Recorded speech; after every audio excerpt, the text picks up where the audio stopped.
All right, peace and blessings, brothers and sisters. My name is Hemnetcher. I'm in once again. This is another episode of the Society of Holistic Living and Meditation. This is one episode where we beat the streets, where we go out into the community and we interview or we talk with brothers and sisters that are finding a way of life that helps them navigate through this world in a more holistic and balanced way.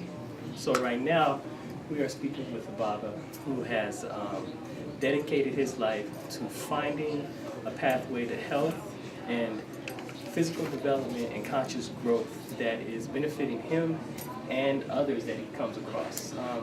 So, if you wouldn't mind, could you introduce yourself to the audience or to the people and explain a little bit about yourself? Okay.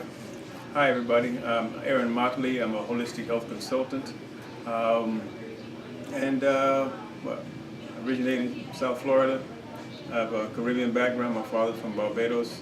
I grew up in a small town that they say was wrought with poverty. I say it was filled with richness because life was simple. We were very close to the earth. We grew a lot of our own food. We didn't deal with a whole lot of extraneous things outside of our community. Kind of like a small village, if you will.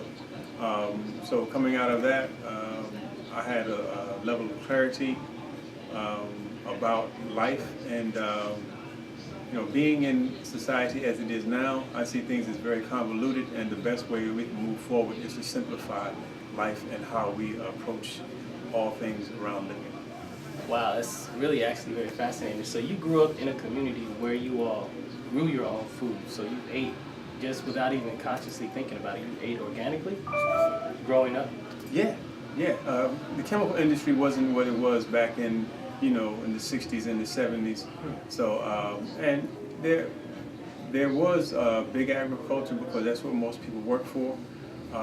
Actually, there's a video that helped to make Edward R. Murrow, the journalist, famous, called The Harvest of Shame, that was shot in my hometown.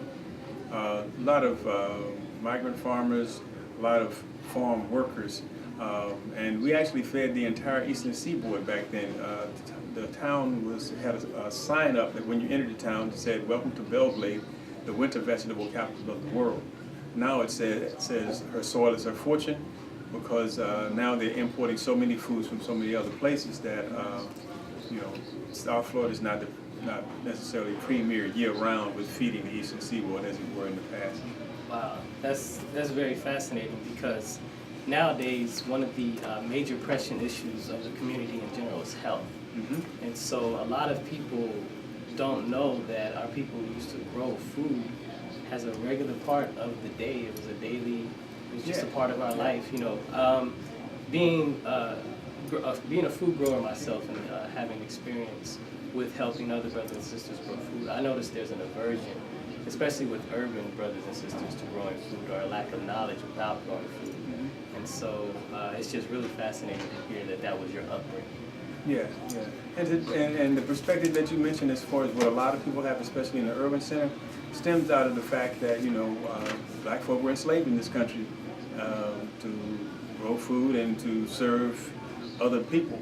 And so the aversion is not really to growing food, even though it's largely attached to that. Mm-hmm. When you mention that as a particular subject matter, it's basically, I don't want to live like, our ancestors did, in bondage and burdened by having to work, 20-something hours a day, growing stuff that you really didn't benefit from. Mm. The nature of work is whatever you do, you immediately benefit from in your physicality, and as well as your gathering and maintaining of resources. So having that separated from the equation automatically creates an aversion for anything that is going to deny you from the benefit of your work, i.e. the fruits, in this case the literal fruits and vegetables of your labor.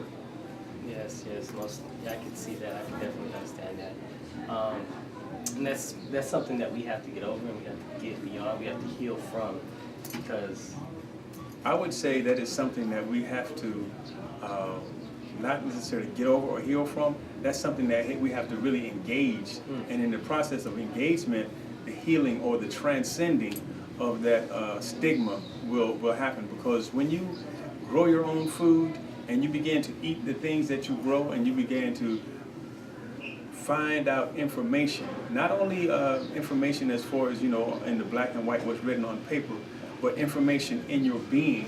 When you process those foods in your body, how dynamic it is, you basically return to self. And that provides an aspect of quote-unquote healing.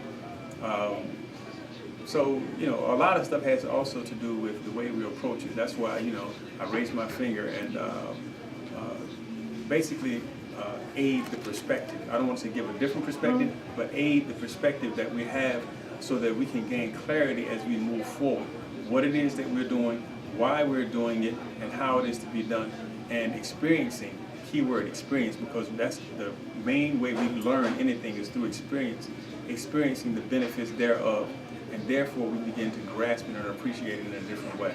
And I totally accept that, because I know that words and semantics are important. How you phrase what you say is very, very important, how you relay your message.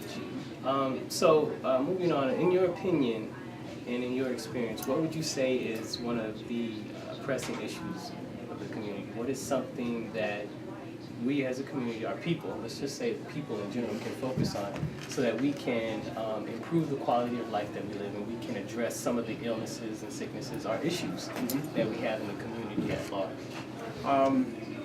Primarily, this is putting it in a small nutshell, how we maintain our bodies. Okay. Whether we're doing it in harmony with the way it naturally functions, or whether we're just haphazardly doing it by way of, the commercial. They put a commercial up and they tell you how great milk is for the body, and you put milk on everything. Everything's got milk in it, milk and cheese, and they say it builds strong bones and all this stuff. That is not in harmony with nature. Milk is bovine. Milk, in particular, from a cow, is bovine infant formula. So when we put other animals' infant formula in our bodies, we're saying to our bodies that, okay, I'm a calf and I want to grow 80 pounds this month. That's not natural. So focusing on how our body's functioning naturally, eating things like greens on a consistent basis because of the chlorophyll and the oxygen that it brings to our body. Simple measures like that. So overall, there are three things in regards to how our bodies function that keeps us flowing in a natural. Changing the way we breathe, optimizing the breath, which, you're talking about meditation. The breath facilitates meditation. And then food, eating foods in harmony with the body, the way it functions, the way it processes foods, and also movement, the type of movement, whether we do exercise, and especially when we do exercise that engages the breath, Tai Chi, Qigong, yoga, and even more so engaging the principles behind those in our general day-to-day movement, because as you walk, you can breathe in a way that enhances your movement and the movement internally, what's going on. Now I'm going to ask you a question in relationship to something you just said. I know that everybody watching is going to have something or have a question about milk. Why is that? Because I know that milk is something, or dairy in general, people love it. So why has it been introduced to us like this? Why is it told to us that it's such an important part of our diet if it's not healthy nor natural for us? Plain and simple. It makes money for the people who produce milk.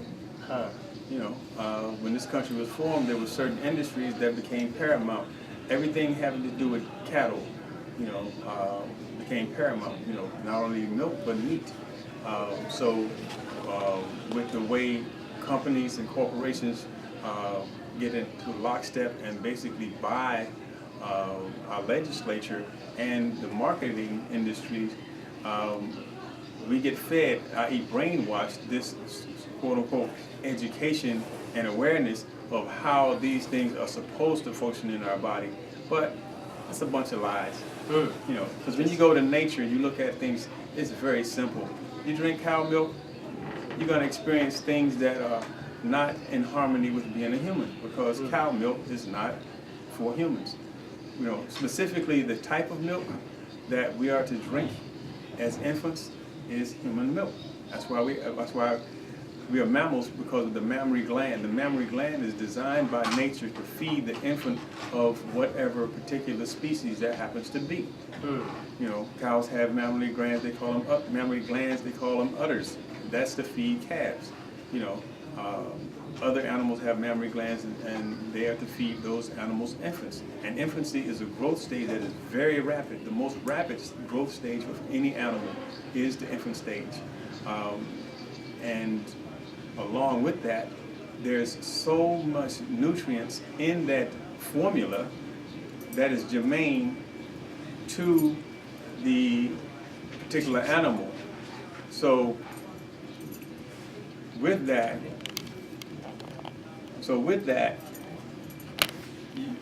animals typically are weaned off of that infant formula at a given stage in life. So no animal drinks its infant formula throughout life and into adulthood. That's not natural. That's very interesting. And since let me just, I know I'm getting kind of wordy, but I just have to mention this one thing if I don't mention anything else about milk and cheese in particular.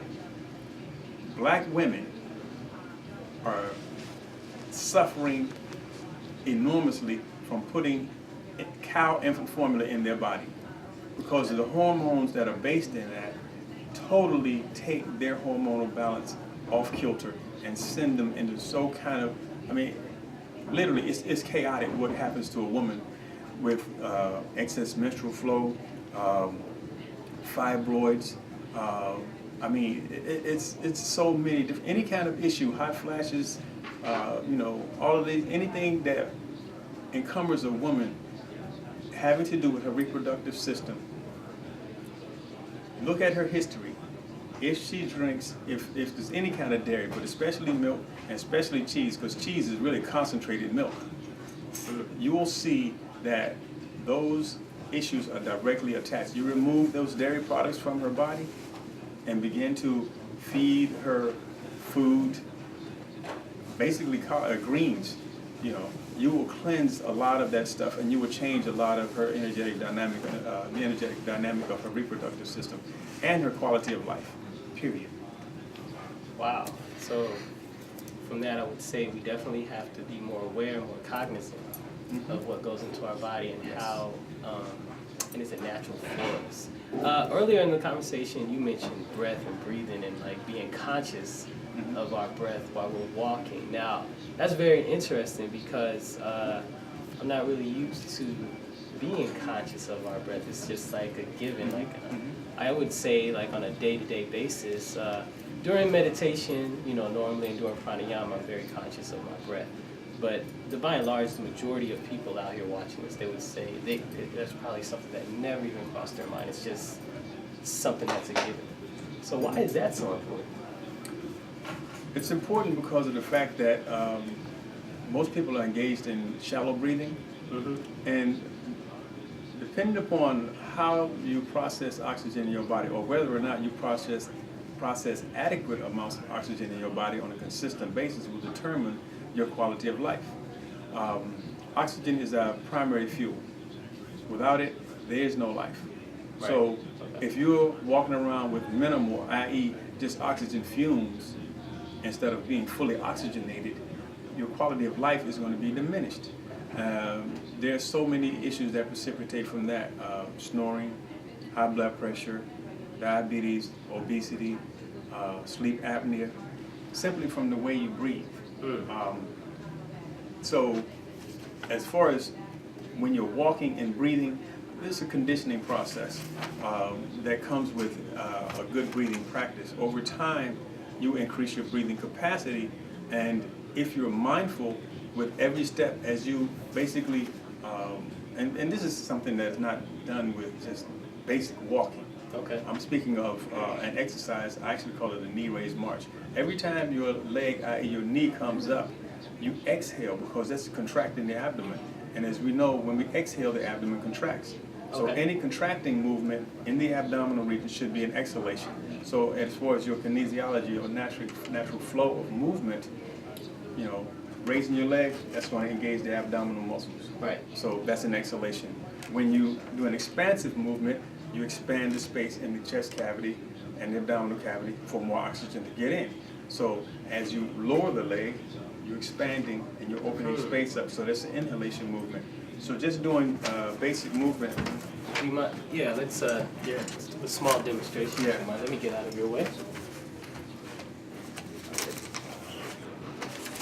So, well, before I do that, let me just explain the technique that I call the breath mastery technique.